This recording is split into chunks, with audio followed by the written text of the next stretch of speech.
Welcome back. So Chelsea celebrating a big 3 points at home to Tottenham at Stamford Bridge. It means they're into the top four and very much keeps their Champions League hopes alive.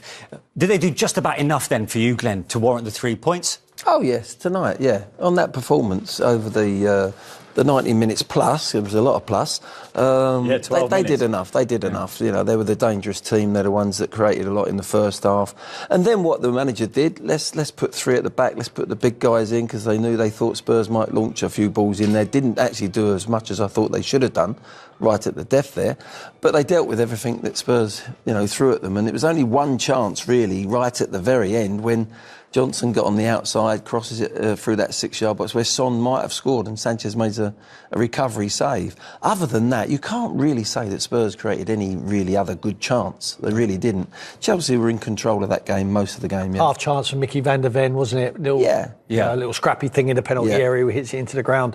I agree with Glenn. I thought there was one team in control and that was Chelsea. And they deserved to win the game. What it does do is it continues this stranglehold over Spurs, which is simply incredible at Stamford Bridge. Yeah, you got to forget that now. You can't worry about that. Like we talked at the top of the show, there's one game at a time. It's the Frankfurt game. It's next Thursday. Where they're going to get the confidence? I'll tell you where they're going to get confidence when they play at home to Southampton. That's where they get the confidence. If they was to lose that game, it's a different kettle of fish, but it's unthinkable. Unthinkable they can go into there with all their players back to fitness now, apart from Kulusevski, for them to lose at home to Southampton on the eve of a massive European tie, which they have to win. Yeah, I think he'll rest a few of them players for Thursday, for Frankfurt.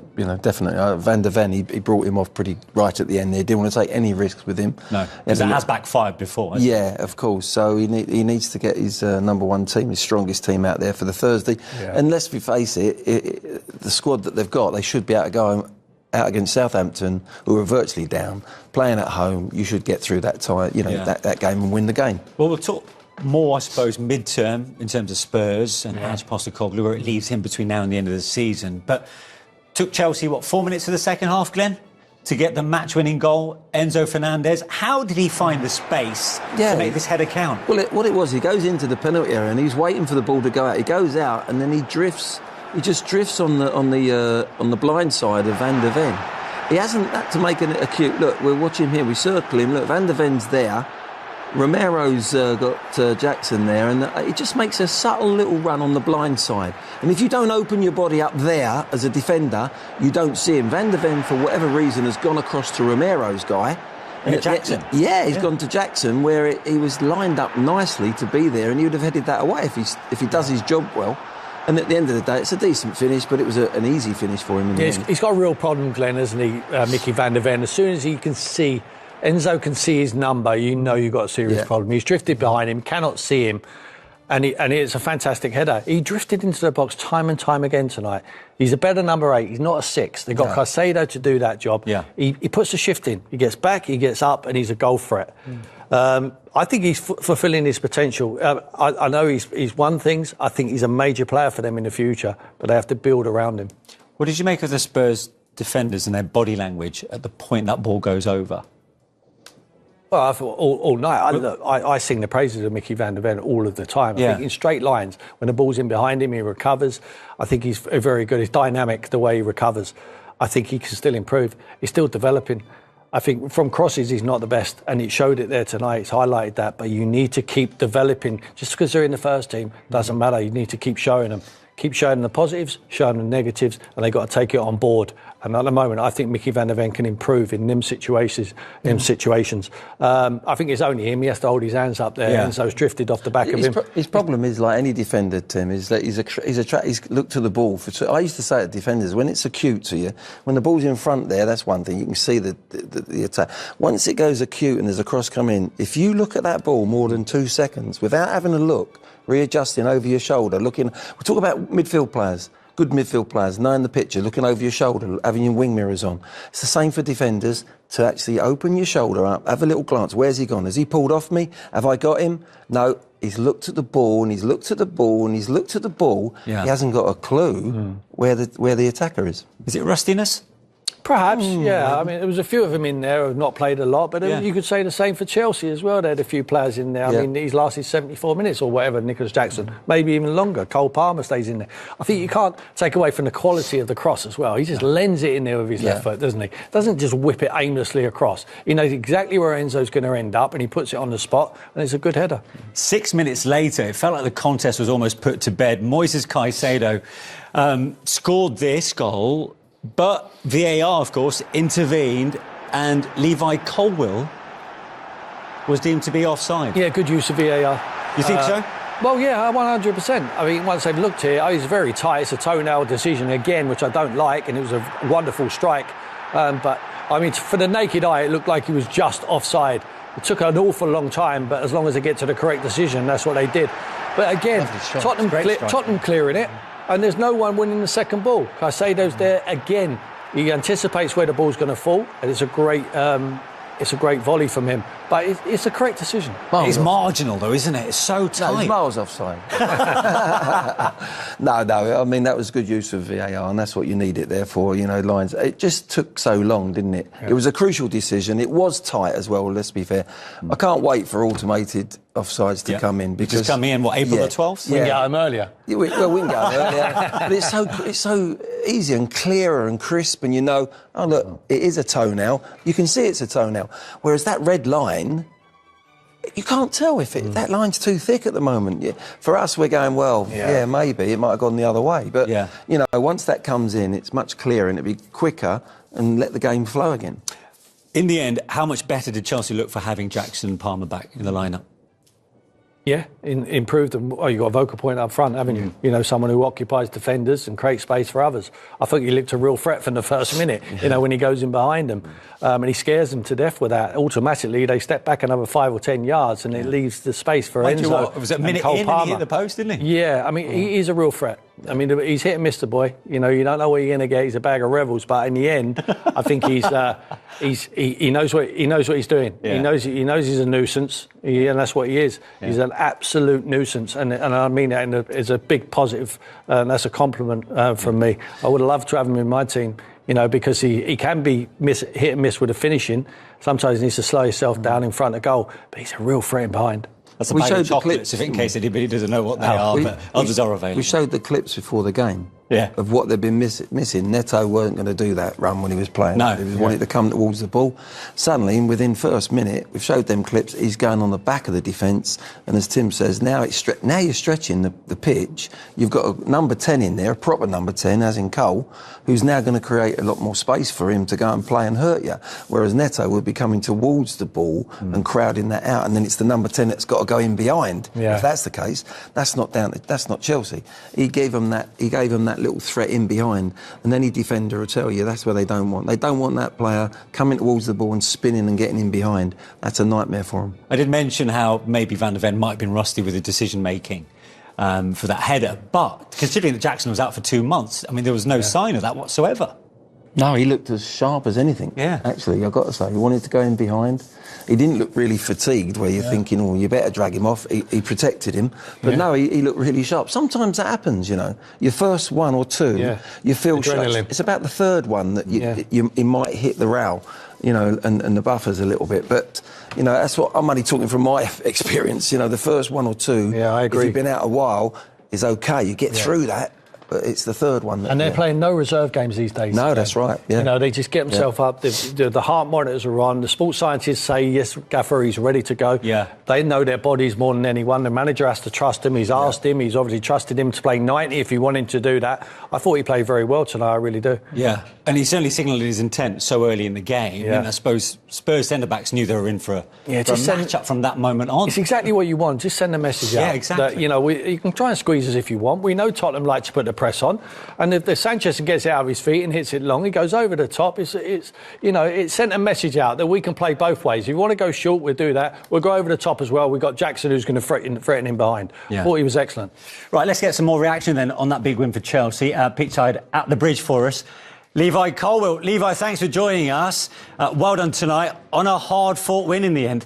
Yeah, definitely. I think it was an amazing win for the boys, for the fans. It meant so much for all of us, and we're just so pleased to get the 3 points and push on to the next. And how significant do you see that result in terms of your Champions League aspirations?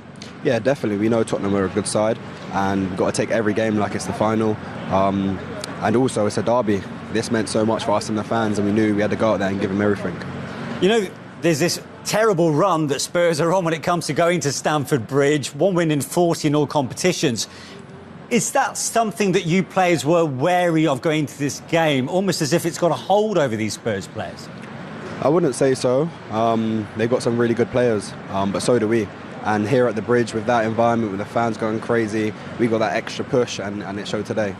We were talking about the rivalry between Chelsea and Tottenham and how over the years it just delivers goals and drama, plenty of flashpoints. Was that aware amongst the Chelsea players? Were you all aware of that going out onto the field of play today? No, I wouldn't say so. Of course, it's a derby. Previous times we played against them, of course, we've scored those goals and conceded loads of goals. But I think today, a 1-0 win and a clean sheet has been the best performance we've got against Tottenham recently, or that I've played in at least. I suppose, yeah, you said the clean sheet, with your defender's hat on, that's the ideal outcome, particularly when it comes against your fiercest local rivals. Yeah, definitely. A clean sheet gives us all the confidence we need, especially in a derby where, the fans are going crazy. It can be a lot going on, but we just got to keep our cool and make sure they don't score and go to the other end and score as many goals as we can. And I think today we created a load of chances, which we could have scored more from, but we'll take the 1-0 win and the 3 points. You're up to 4th now, so what would be the ultimate aim? Is it those top 5 places? Is it all on that, or not in your eyes? We got to push to get Champions League. That's the level we're at. And of course, recently in the last couple of months, we've maybe dropped off. But we need to pick back up now and get the points and take every game like it's a final. And yeah, push for the Champions League spots. And how big a bonus is it to get the likes of Noni back and Nicholas Jackson and of course Cole Palmer?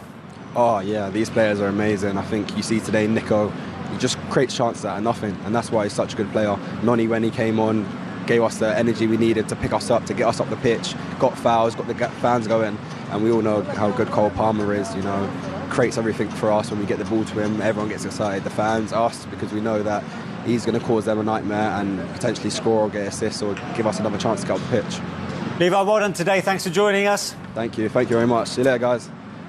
Chelsea defender Levi Colwill, who's becoming a regular feature now of that centre-back, of that Chelsea defence, isn't he, Glenn? He is. I mean, I saw him when I first saw him at Brighton, when he was on loan down at Brighton. I thought, oh, who's this kid? He looks impressive to me. He's tall, he's elegant, he's got a bit of pace about him, and he's got good use of the ball. And that's when I first saw him, and then obviously he comes now into the chair. He's gonna make a few mistakes. I've seen a couple of mistakes out of him, but you learn very quickly as a youngster. And for me, he's one that's going to be in that England squad for years to come. Yeah, and can't be easy because he is still quite young. He's not had a regular centre-half partner with him, or even a goalkeeper, which has been chopping and changing of late, which must make a defender's life quite tricky. Absolutely, but he's a regular. I think he's grown. He's got more confidence. He's got a personality about him now. He's got his pal playing. They've called him back from Palace. Trevor Chalobah's in there, 2 academy boys. Obviously got Reece on the bench.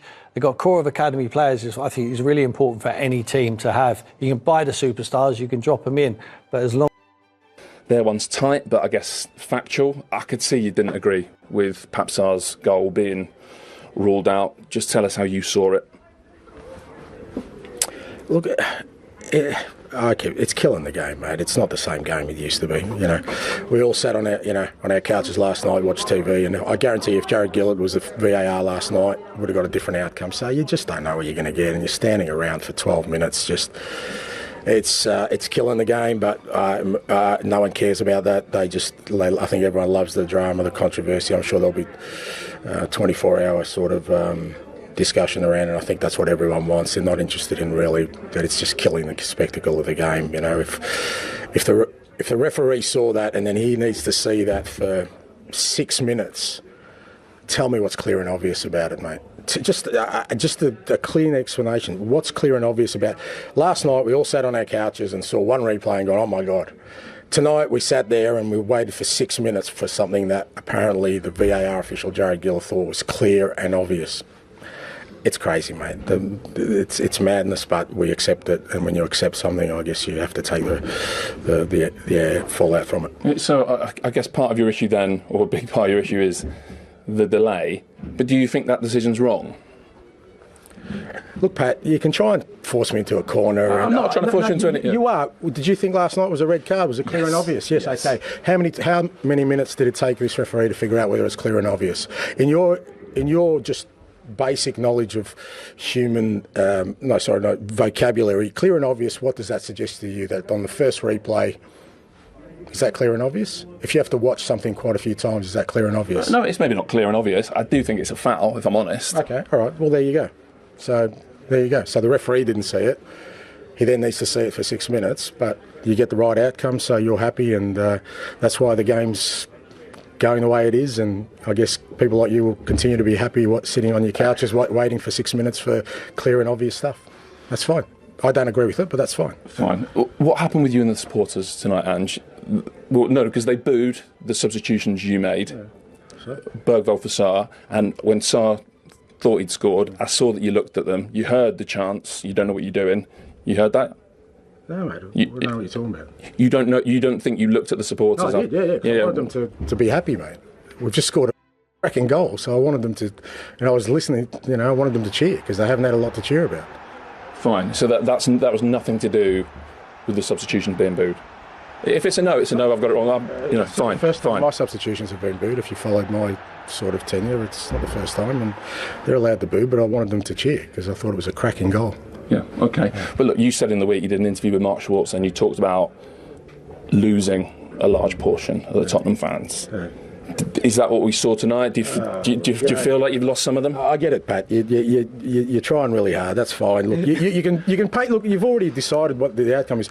My outcome tonight is it was a really tight game. I thought decided by a really poor decision, and apart from that, everyone got through healthy. We got some great minutes into some guys, and we moved to Sunday. Okay. All right. And you saw enough for Thursday. Well, that's because the season hinges on that ultimately, doesn't it? No. We've got to get Sunday first. We've got to go out there on Sunday. I think it's important that we continue to play. Okay. Yeah. Right. Ange, there's no agenda. No, that's fine, mate. No worries. Right. No problem. All right. Thank you. Thanks, Pat.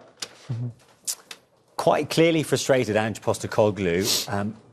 Not happy with VAR and the length of time it took with Pape Sarr's goal being disallowed in the end for a foul in the build-up.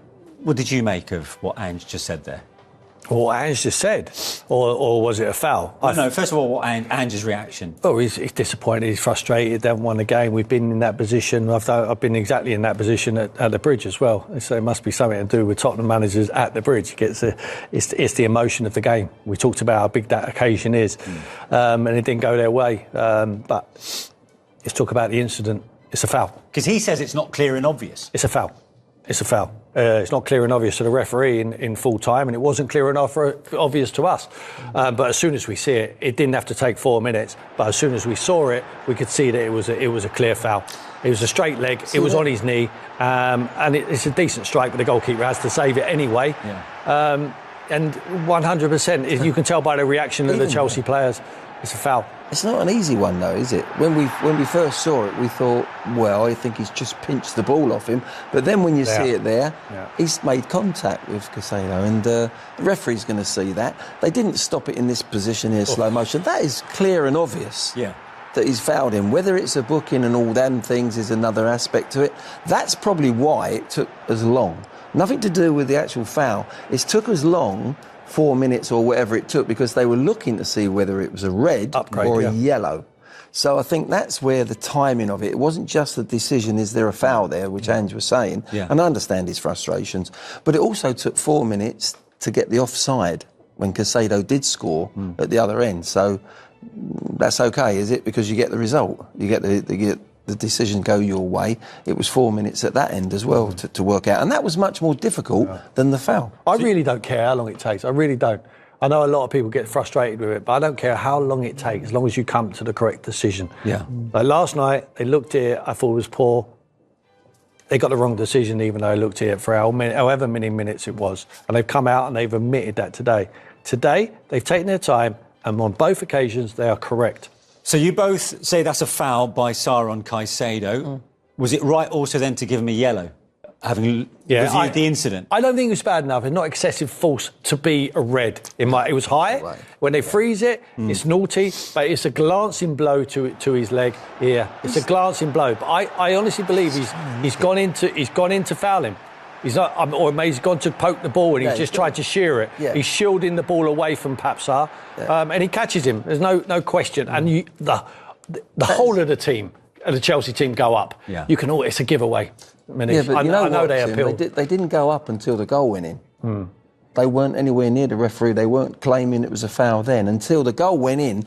Then 4 of them run to the referee. Because it ended up in the back of the net. If you get a reaction where you've seen it, it's clear and obvious to the player, and you see that he's been done. For me, he was just trying to pinch the ball. Casado's leg actually gets in the way. It's a foul, 100% a foul. But even when I see it, he hasn't tried to do him or anything like that. For me, definitely not a red, even maybe not a yellow. No. It's an accident. He hasn't tried to go, I'm going to do you here, and son. it's not dangerous, he's just tried to tow the ball away, which it looked in real life, in real time. It looked as if he just poked it away, he went on, scored a goal. But when you just see it again, you think, oh no, he made contact with the leg first. Yeah. Now, whether that's Casado putting his leg across the front, he hasn't gone in there and tried to do him. Got a bit of history of these boys. They have got a bit of history, yeah, you're right.